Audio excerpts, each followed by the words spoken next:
और बीएसपी का दावा, बेंगलुरु के विजयनगर में चुनाव आयोग ने हनुमान चालीसा का पाठ करने से रोका।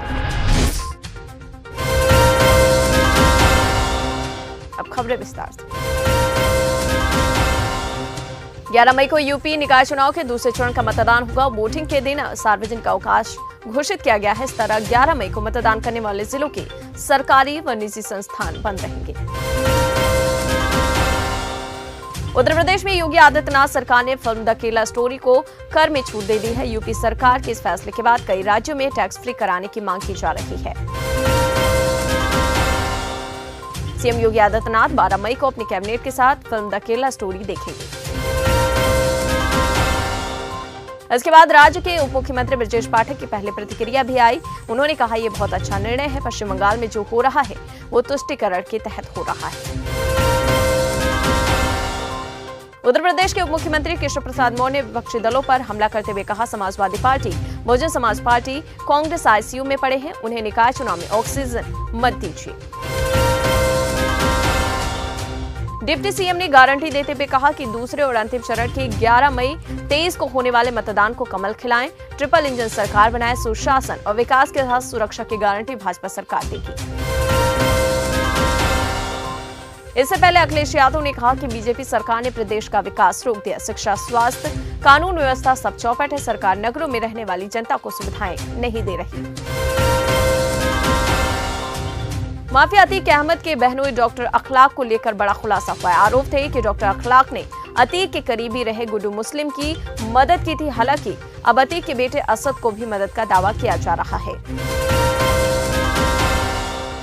केदारनाथ में लगातार बर्फबारी का सिलसिला जारी है। ऐसे में प्रशासन ने अपील की है कि श्रद्धालु मौसम का पूर्वानुमान देखकर ही आगे की यात्रा करें। खराब मौसम में यात्रा न करें। खराब मौसम के होने के कारण केदारनाथ धाम के लिए 15 मई तक रजिस्ट्रेशन पर भी रोक लगा दी गई है। समाजवादी पार्टी के राष्ट्रीय अध्यक्ष और पूर्व मुख्यमंत्री अखिलेश यादव ने बीजेपी पर आरोप लगाते हुए कहा कि बीजेपी सरकार ने प्रदेश का विकास रोक रखा है। इस दौरान सपा प्रमुख ने पहली बार महिला पहलवानों के धरने पर और ब्रजभूषण पर प्रतिक्रिया दी। कहा, उन्हें न्याय मिले और ये उन्हें न्याय दिलाने की जिम्मेदारी बीजेपी की है। बीजेपी की सरकार यूपी में है और दिल्ली में है। मुख्तार अंसारी के करीबी इनामी बदमाश जुगनू से एसटीएफ की टीम पूछताछ के लिए पंजाब पहुंच चुकी है। वहीं कोर्ट से वारंट भी जारी हो चुका है। बिहार की नीतीश सरकार को पटना हाईकोर्ट से एक बार फिर से झटका लगा। पटना हाईकोर्ट ने नीतीश सरकार की जाति आधारित गणना को लेकर दी गई याचिका खारिज कर दी। समाजवादी कार्यकर्ता मेधा पाटकर पर हमला करने के आरोप से जुड़े 2002 के साबरमती केस में दिल्ली के उपराज्यपाल को राहत नहीं मिली। कोर्ट ने इम्यूनिटी की मांग करने वाली उनकी याचिका को खारिज कर दिया।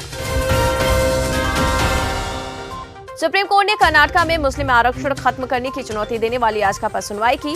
याचिकाकर्ताओं ने गृह मंत्री अमित शाह के बयान का जिक्र किया। अब 25 मई को अगली सुनवाई। द केरला स्टोरी की रिलीज पर रोक लगाने से इनकार करने वाले केरल उच्च न्यायालय के अंतरिम आदेश के खिलाफ एक अपील सुप्रीम कोर्ट ने 15 मई को सूचीबद्ध किया है। मणिपुर हिंसा से प्रभावित हुए लोगों की सुरक्षा बढ़ाएं। सुप्रीम कोर्ट ने पूछा कि हिंसा के कारण कितने लोग विस्थापित हुए। भारतीय युवा कांग्रेस के अध्यक्ष वीवी श्रीनिवास की याचिका पर सुप्रीम कोर्ट 15 मई को सुनवाई करेगा। याचिका में गुवाहाटी उच्च न्यायालय द्वारा उनकी अग्रिम जमानत अर्जी खारिज किए जाने की चुनौती दी गई है। यूपी शिया सेंट्रल वक्फ बोर्ड ने दावा किया है कि माफिया मुख्तार अंसारी की पत्नी अफसा अंसारी ने लखनऊ के शहादतगंज इलाके में वक्फ दरोगा मीर वाजिद अली की करोड़ों की जमीन कब्जा कर रखी है। मणिपुर में जारी हिंसा के बीच वहां फंसे मध्य प्रदेश के विद्यार्थियों को निकालने का इंतजाम शिवराज सरकार ने कर लिया। जो मणिपुर से वापस आना चाहते हैं उन्हें वापस लाने की प्रक्रिया प्रारंभ हो गई है। वहीं सुप्रीम कोर्ट ने नर्सिंग परीक्षा पर लगी रोक को बरकरार रखा। कोर्ट ने ग्वालियर हाईकोर्ट के फैसले को बरकरार रखने के निर्देश दिए। वहीं नरोत्तम मिश्रा ने फिल्म द केरला स्टोरी के बहाने कांग्रेस पर हमला बोला। मिश्रा ने कहा कि कांग्रेस अध्यक्ष और राज्यसभा सांसद दिग्विजय सिंह के लिए मैंने the Kerala story film ticket book कराए हैं। ये नेता भारत टॉकीज भोपाल में जाकर फिल्म जरूर देखें। हरदा में 25 से 30 मई तक होगा श्री अन्न एवं मूंग महोत्सव। 2023 के संदर्भ में होने वाले इस महोत्सव में श्री अन्न यानी मोटा अनाज के साथ हरदा के हरियाली मोती अर्थात ग्रीष्मकालीन मूंग केंद्र बिंदु होंगे। मध्य प्रदेश में आम लोगों को सरकारी विभागों की ओर से उपलब्ध कराई जाने वाली सेवाओं को बेहतर और समय पर फायदा दिलाने को लेकर 10 मई से मुख्यमंत्री जन सेवा अभियान का दूसरा चरण शुरू हो रहा है। वहीं मध्य प्रदेश विधानसभा अध्यक्ष गिरीश गौतम ने बताया कि राष्ट्रीय विधायक सम्मेलन भारत यानी NLC भारत का आयोजन 15 से 17 जून तक मुंबई में होगा। बीजेपी के लोकसभा अध्यक्ष साध्वी प्रज्ञा सिंह ठाकुर ने दावा किया है कि फिल्म द केरला स्टोरी में जिस तरह की स्थिति दिखाई गई है वैसे ही हालात मध्य प्रदेश की राजधानी भोपाल में भी है। गुजरात की एक अदालत में कहा गया है कि वो बिहार के उप मुख्यमंत्री तेजस्वी यादव के खिलाफ दायर आपराधिक मानहानि शिकायत की जांच करेगी। इसके तहत 20 मई को गवाहों से पूछताछ किए जाने की संभावना। भोजपुरी अभिनेता गायक से राजनेता बने मनोज तिवारी ने दो टूक अंदाज में कहा कि धीरेन्द्र शास्त्री का पटना में भव्य स्वागत किया जाएगा।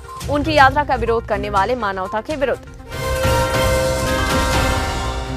मनोज तिवारी ने आगे ये भी कहा कि जो लोग बाबा बागेश्वर धाम के धीरेन्द्र शास्त्री जी के बिहार दौरे का विरोध कर रहे हैं मानवता के विरुद्ध हैं, केवल भारत ही नहीं बल्कि देश के बाहर भी।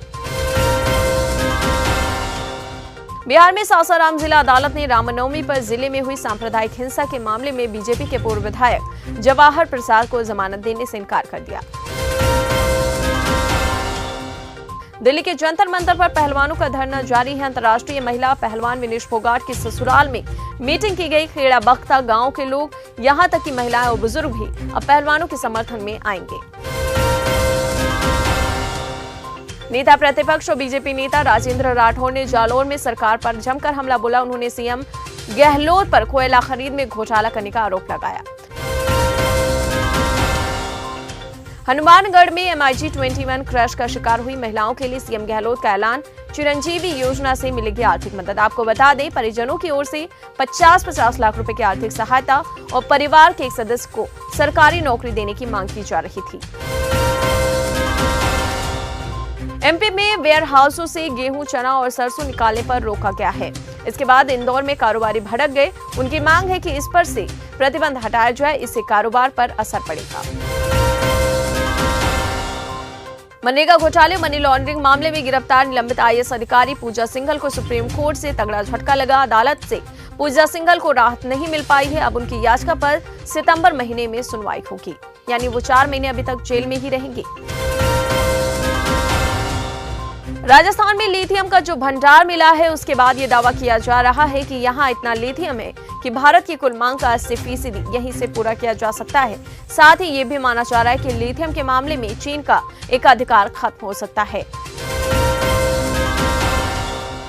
शिवपाल यादव की द केरला स्टोरी पर प्रतिक्रिया सामने आई। कहा, मनोरंजन को मनोरंजन के लिए छोड़ दें और सिनेमा व साहित्य का प्रयोग अपने जहरीले एजेंडे को देश पर थोपने के लिए न करें।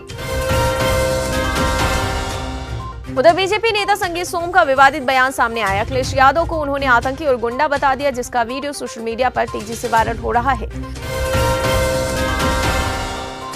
राजस्थान में सचिन पायलट भ्रष्टाचार के खिलाफ अजमेर से जयपुर तक 5 दिन की यात्रा निकालेंगे। पायलट ने कहा कि हम राजस्थान में नेतृत्व परिवर्तन चाहते थे। पंजाब में खालिस्तानियों के खिलाफ आवाज उठाने वाले कांग्रेस के नेता गुरसिमरन सिंह को मिली है Y+ सिक्योरिटी। मुंबई में द फिल्म केरला स्टोरी के क्रू मेंबर को मिली धमकी, पुलिस ने मुहैया कराई सुरक्षा। उत्तराखंड में जोशीमठ के गांधी नगर वार्ड में दिखी दरारें, प्रशासन ने भवन को येलो जोन में रखा। NCRB रिपोर्ट का हवाला देते हुए उद्धव ठाकरे ने सामना में सवाल उठाए। कहा कि गुजरात में 40,000 लड़कियां कहां गायब हो गई। साथ ही चौंकाने वाले खुलासे के बाद हो सकता है NCRB में हमेशा के लिए ताला लग जाए, उद्धव ने कहा। दरभंगा एयरपोर्ट पर प्लास्टिक की कुर्सी देख भड़क गए मंत्री संजय झा। मोदी सरकार से पूछा ऐसा व्यवहार क्यों। साथ ही कहा इससे बड़ी दुर्भाग्यपूर्ण बातें और क्या हो सकती है। यहाँ के यात्री पटना से दोगुने किराए पर सफर करने को मजबूर हैं। 7 और 8 मई को दक्षिण चीन सागर में पहला आसियान भारत युद्धाभ्यास आयोजित हुआ। आपको बता दें, ये पहली बार था जब भारत ने दक्षिण चीन सागर में कदम बढ़ाए। इसी बात पर चीन को मिर्ची लग गई है और उसने अपने जहाज और जेट्स जासूसी के मकसद से भेज दिए। राजस्थान में पश्चिमी विक्षोभ का असर कम होते ही गर्मी तेज हो चुकी है। आपको बता दें, प्रदेश के 14 शहरों में तापमान 40 डिग्री से अधिक दर्ज किया जा रहा है। उधर चक्रवात मोका को लेकर मौसम विभाग ने चेतावनी जारी की है। 10 मई यानी आज दक्षिण पूर्व बंगाल की खाड़ी और बंगाल की पूर्व मध्य खाड़ी, अंडमान सागर और आसपास के इलाकों में चक्रवाती तूफान का रूप ले सकता है। वहीं पश्चिम बंगाल की मुख्यमंत्री ममता बनर्जी ने मौका को देखते हुए कहा कि जरूरी एहतियात कदम उठाए गए हैं। 11 मई को यह अपनी दिशा बदलकर बांग्लादेश और म्यांमार की तरफ बढ़ सकता है। और सलमान खान को गोल्डी बराड़ के नाम पर धमकी देने वाले शख्स के खिलाफ लुकआउट नोटिस जारी किया गया है। अब जाते जाते एक नजर दुनिया की तमाम बड़ी खबरों पर। चीन अंतरिक्ष में चल रहा कोई चाल, 276 दिनों के बाद धरती पर लौटा रहस्यमय स्पेसक्राफ्ट। कंगाल पाकिस्तान अपने सरकारी कर्मचारियों को भी नहीं दे पा रहा तनख्वाह, हो सकता है बुरा हाल। हज यात्रा के लिए भी पाकिस्तान के पास नहीं बचे हैं पैसे, मजबूर होकर लौटाया सऊदी अरब को कोटा। सांसद को धमकाने वाले चीनी राजनयिक को कनाडा ने निकाला, भड़का चीन, बोला देंगे करारा जवाब। इजरायल ने गाजा में की भीषण सर्जिकल स्ट्राइक, हालात बेकाबू, भारत दौरा छोड़ स्वदेश लौट रहे विदेश मंत्री। फिलहाल के लिए इस बुलेटिन में इन खबरों में इतना ही। कैसी लगी हमारी जानकारी, ये खबरें आप कमेंट बॉक्स में टाइप कर सकते हैं। चैनल न्यूज गंगा को सब्सक्राइब नहीं किया है,